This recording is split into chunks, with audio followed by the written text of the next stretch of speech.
Oke, CBR turun.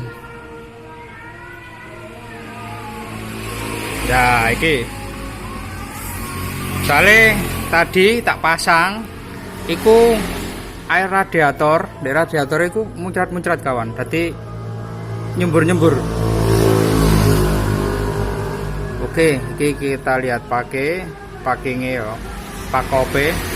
Iki terjadi kepanasan, nah sampai ngelongkop gini. Oke, kayak bagian sini sing parah itu, bagian bawah. Iki sampai ngelongkop gini kawan. Nah ini ngelongkop.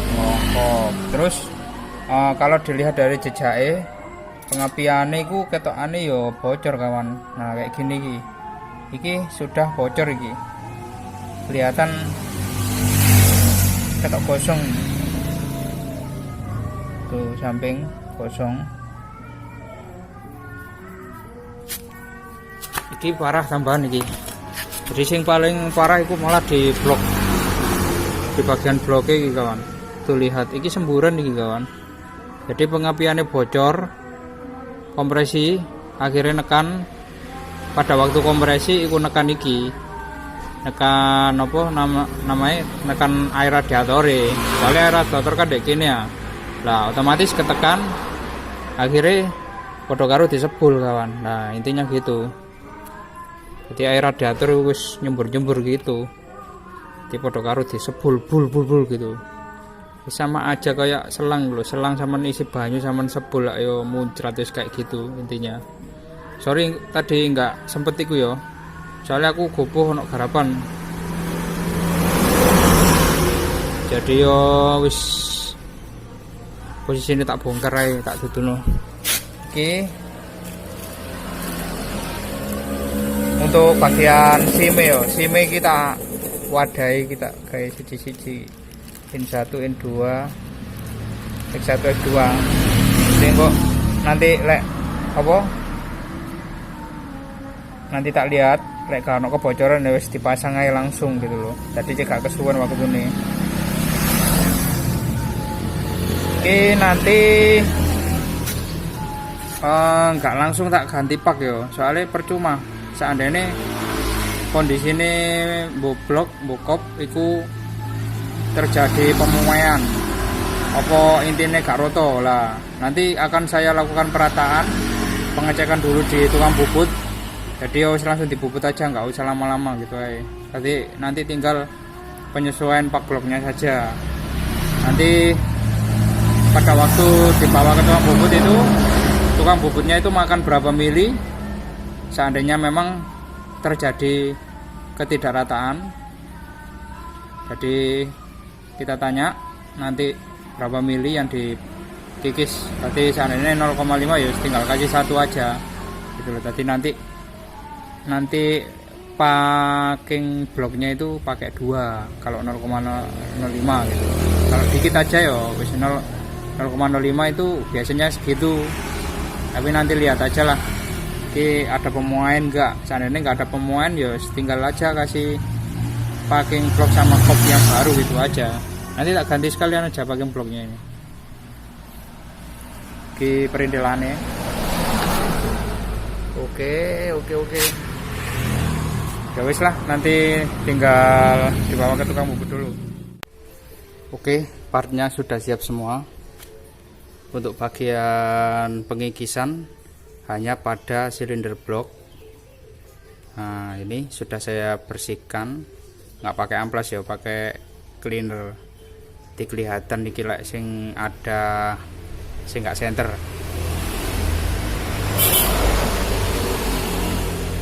Tapi memang nggak dimakan terlalu banyak.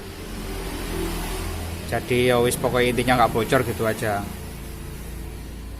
Ini yang paling penting memang dari segi boringnya ya. Nah ini sudah rata, bagian sini juga. Dan untuk silinder kopnya sudah dicek, itu nggak ada kendala apa-apa, nggak ada masalah. Tetap saya bersihkan, yo nggak pakai amplas. Jadi nanti tinggal ganti pak gitu aja.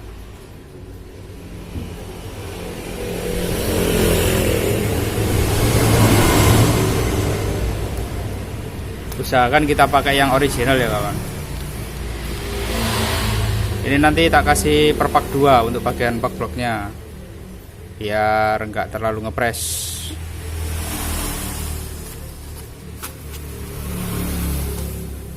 Oke, kita ke tahap pemasangan. Untuk bagian noken as, ini jalur oli yang menuju ke noken as. Jadi dari silinder kop itu masuk ke sini, ke metalnya.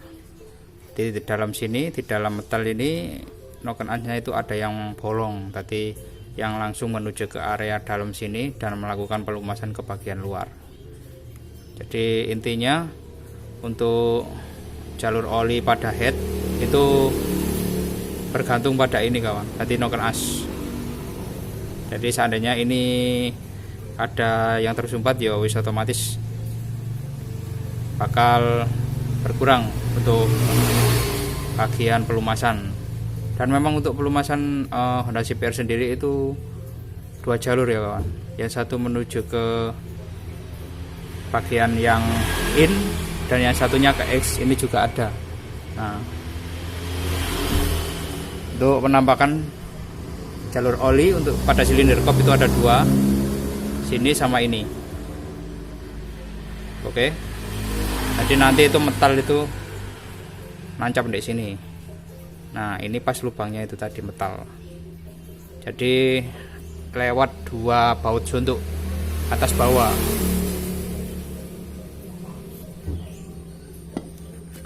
Kalau di sini kelihatan itu jalurnya kayak gini kawan. Nah, ini ada 2. Jadi oli itu masuk sini, keluar ke sini, keluar ke bagian baut suntuk 2 ini jalurnya. Habis itu masuk ke sini untuk melumasi bagian apa namanya? Bagian ini. Bagian askrek. Juga untuk melumasi dinding liner. Untuk penampakan bak bloknya sendiri, lah modelnya kayak gini jalannya itu. Aku lek ngarani jalan semut iki. Oke.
Oke, alhamdulillah sudah selesai, sudah sip. Tinggal untuk apa namanya, lihat di folder ya, pakai folder nanti ukuran klepnya. Jadi kalau sudah sesuai ya tinggal pasang. Untuk apa namanya, untuk kerenggangannya itu sudah saya jelaskan di video sebelumnya itu ya, untuk kerenggangannya. Jadi kita milih standarnya saja. Jadi untuk topnya sendiri memang itu kayak gini posisinya. Jadi ini itu segaris dengan in ya, yang X ini yang di atas. Terus untuk yang X ini ya X sendiri tulisannya, untuk yang in-nya ini di atas. Jadi ini harus sejajar segaris. Jadi kudu center. Terus bagian bawah ini sudah menunjukkan top ya. Kalau untuk lebih jelasnya kita pakai obeng juga bisa. Jadi kita taruh di, benar-benar memang untuk pistonnya harus di posisi TMA. Kalau kita berpacu pada magnet itu enggak mesti, kadang spray bisa mengsle.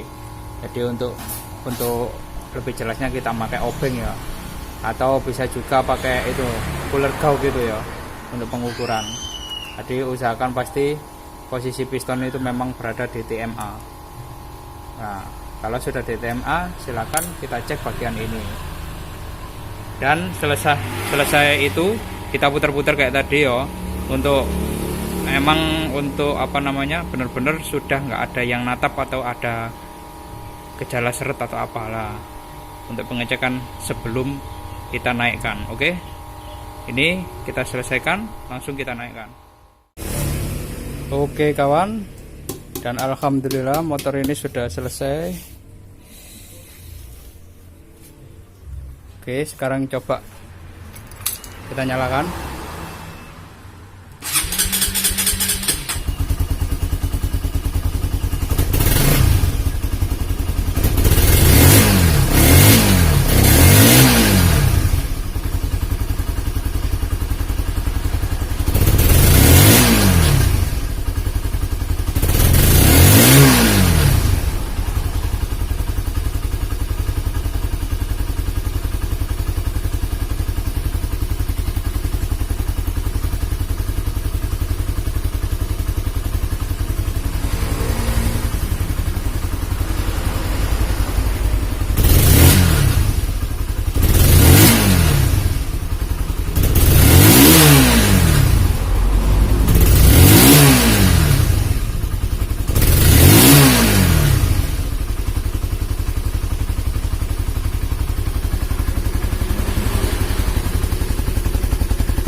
Oke, alhamdulillah sudah halus.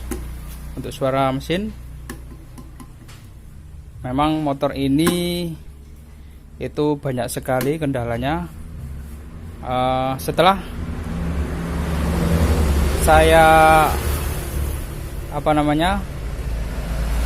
merakit bagian mesin dan menaikkannya, jadi dipasang, tak rakit, terus habis itu tak totok wabe, tak total. Semua itu sudah tak selesaikan. Untuk air radiator juga tak pasang. Itu sempet susah hidupnya itu. Terus kadang itu tiba-tiba berbeda. Nah, sekarang untuk masalah kompresi sudah ya toh, gak ada kebocoran. Habis itu full pump ya banter, sore nyar. Habis itu gak ada kode mil, ada kerusakan. Pengapian juga masih oke, tak lihat. Jadi akhirnya saya lakukan pengembangan Saya bongkar untuk bagian tangki, saya sedot bensinnya, ternyata banyak airnya menggenang di situ. Nah, itulah yang terjadi pada motor ini. Memang motor ini ya maaf, memang motor ini baru dapat dari sebuah showroom, ya nggak tahu showroom mana, pokoknya baru dapat dari showroom. Dan itu untuk part-partnya itu sudah hampir semua itu sudah diganti kawan. Nggak tahu kenapa motor ini kok keadaannya itu kayak gini semua gitu loh. Mulai dari full pump, habis itu selang bensin, selang full pump ini yang menuju injektor. Harusnya kan pendek ya, pendek lah langsung. Ini enggak, panjang banget, punya bit malahan. Nah, habis itu pada bagian intake manifold. Nah, ini juga terjadi penggantian kawan di sini. Terus bagian filter udara itu kosong, jadi nggak saya isi lagi. Saya cuman nyukup no budget lah, jadi wis adanya. Terus kenapa juga pada waktu beli datang dibawa ke tempat saya disuruh lihat, itu di sini udah keluar air kawan. Tapi kok sudah saya berikan informasi kalau air itu kalau lewat sini itu rata-rata itu water pump yang rusak, tapi dibiarin sama pemiliknya gitu loh. Jadi akhirnya kayak gitu, bagian headnya itu nggak kuat, mulet bagian bloknya itu, atau memuai lah bahasa Indonesia. Aku ngerti ini mulet itu bilang-bilang wong daerah gini ku. Nah, sekarang kita lihat aja pada bagian intake manifold. Ini aja jauh loh kawan. Nah, ini nggak sampai masuk, nggak bisa masuk soalnya. Ini sudah saya mentok itu nggak bisa masuk. Harusnya kan bisa masuk untuk bagian filternya. Wis pokoknya amburadul lah motor ini. Susah ini. Untuk radiatornya sendiri itu juga banyak yang keropos, apalagi bagian leher penutupnya ini, itu bagian dalam itu sudah agak keropos. Jadi ini kan ada silnya ya kawan, tutupnya ini.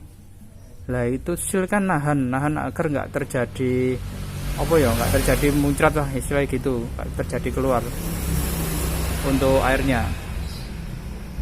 Nah, otomatis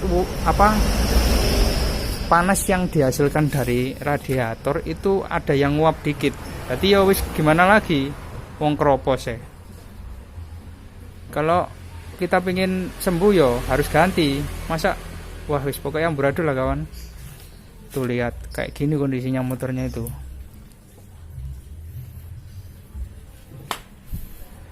Jadi kawan-kawan, kalau memang untuk membeli sebuah unit motor itu tolong, kalau bisa itu ngajak temen sing ngerti motor gitu aja. Jadi antisipasi saja lah kawan. Kasihan kawan yang punya itu. Baru dapat motor malah kayak gini motornya gitu. Oke, jika kawan-kawan melakukan pembongkaran sendiri di rumah seperti saya, itu pastikan dulu memang kerusakannya. Jadi jangan asal bongkar. Jadi kerusakannya apa kita lihat dulu. Memang kalau part itu perlu diganti udah ganti aja. Kalau memang masih bisa diatur silakan diatur. Pokoknya intinya motor ini parah banget. Dapetnya itu kayak gini. Ini pun sebenarnya masih ada kekurangan lagi untuk pada sistem sensor itunya, sensor suhu. Karena motor ini kalau habis didiemin, mesin keadaan dingin, kita hidupin, itu motor itu nggak bisa langsung nyala, tadi agak lama nyala ya. Terus habis itu langsung kita gas itu ada berebet. Tapi kalau sudah agak panas dikit itu baru bisa. Jadi ada kemungkinan pada sensor suhu kalau saya lihat itu, karena motor ini pada waktu panas kalau panas sih kita harus pakai ukuran sebenarnya, tapi kalau saya lihat biasanya segitu itu sudah muter, tapi kok motor ini belum gitu loh. nunggu panas banget baru bisa muter untuk bagian kipasnya. Nah, sedangkan di sini saya itu intinya itu apa ya namanya ya, melihat budgetnya si pemilik gitu aja. Pokoknya katanya itu bisa hidup gitu aja lah. Kemarin itu malah mau tak bongkar itu nggak boleh malah. Nah, kan percuma kalau kita bongkar tapi air radiator tetap nggak bisa sirkulasi lancar dan airnya habis terus, kan percuma gitu. Nanti kalau dinaiki malah jadi overhead ya. Sorry kawan. Kok agak serak gini ya.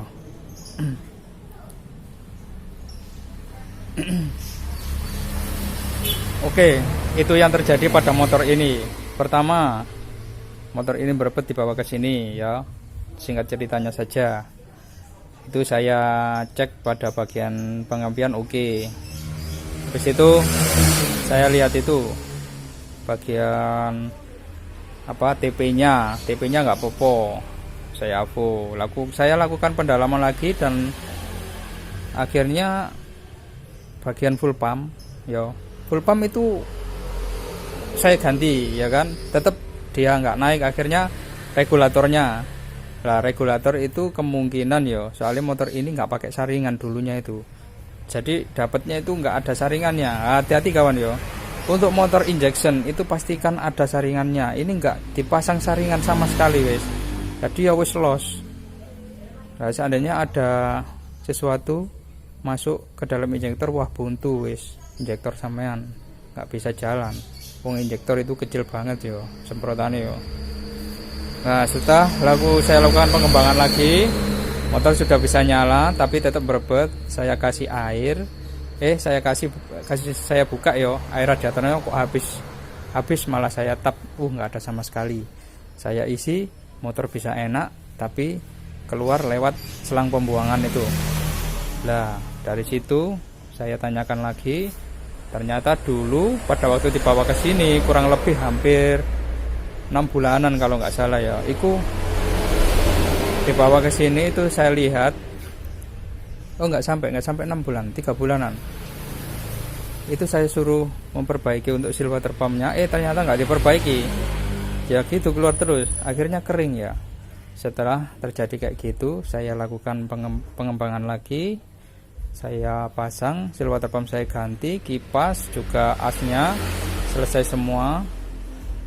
Habis itu kok air itu keluar gelembung. Lah, keluar gelembung nggak ada lagi kalau seal pak pada head itu terjadi kebocoran. Terus digas itu agak nyembur bus gitu lah. Itu yang jadi masalah. Nah, kalau saya biarin ya percuma.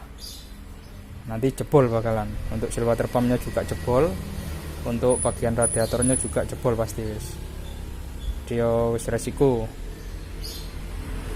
Nah, akhirnya saya lakukan pengembangan lagi. Ini yo kayak gini nih. Parah banget pokoknya motor ini. Tapi alhamdulillah sudah terselesaikan. Mesin juga sudah halus. Dan untuk penataan SIM klep juga agak bermasalah. Akhirnya saya betulin. Oke, dan alhamdulillah sudah halus. Tapi memang untuk bagian silinder bloknya, yang bagian bawah pak bloknya itu saya kasih 2 biar aman, soalnya terjadi pembubutan atau pengikisan dan perataan juga. Oke, semoga video kali ini bermanfaat. Kawan-kawan bisa lakukan sendiri di rumah, tapi dengan catatan, kalau memang motor itu benar-benar yang rusak itu apa, ya wis itu yang ganti. Jangan asal ini gitu loh. Jadi kita lihat dulu permasalahannya apa gitu loh. Untuk motor ini wis kejalannya banyak banget, wis pokoknya full ini. Ini pun kampas kopling juga nggak enak sebenarnya, terlalu dalam ini. Saya bikin cekak itu malah gondol setelah gitu. Kawan-kawan bisa lihat sendiri, bagian kampas kopling juga terjadi kendor ya muri ya. Wis parah pol. Oke, semoga kawan-kawan pada waktu beli motor itu dilihat dulu, terus gitu aja. Lihat dulu, kalau bisa itu ngajak konco sing iso ngerti motor atau mekanik kepercayaan kawan-kawan gitu aja wis. Ya masih nyangon didik kan, yang penting aman lah gitu loh untuk kedepannya. Kalau untuk kerusakan dikit-dikit sih wajar ya, tapi kalau kayak gini wah parah banget. Ini kesalahan nggak bawa teman untuk melihat motornya dulu. Tapi seharusnya untuk yang ternama lah, ya saya nggak menyalahkan sih. Itu yo kalau bisa itu ya jangan kayak gini lah gitu loh. Yo gimana lagi sih yo, kita nggak bisa menyalahkan juga gitu loh satu sama lain gitu loh. Cuman memang kita harus teliti untuk mencari sebuah unit motor untuk kita pakai bekerja sehari-hari gitu aja wis. Dan kalau memang ada perbaikan itu ya nggak seberapa parah gitu aja. Jadi kalau untuk motor CB 150 itu saya pernah punya itu ya enak kok, nggak kayak gini. Oke, semoga video kali ini bermanfaat dan bisa menjadi pengalaman kita semua agar kita tahu pada waktu pemilihan motor atau pada waktu kita beli motor ya, baik second ya, intinya kalau kita beli second, kalau beli baru ya pasti wis enak gitu ya. Oke, terima kasih sudah menonton, semoga bermanfaat. Wassalamualaikum warahmatullahi wabarakatuh.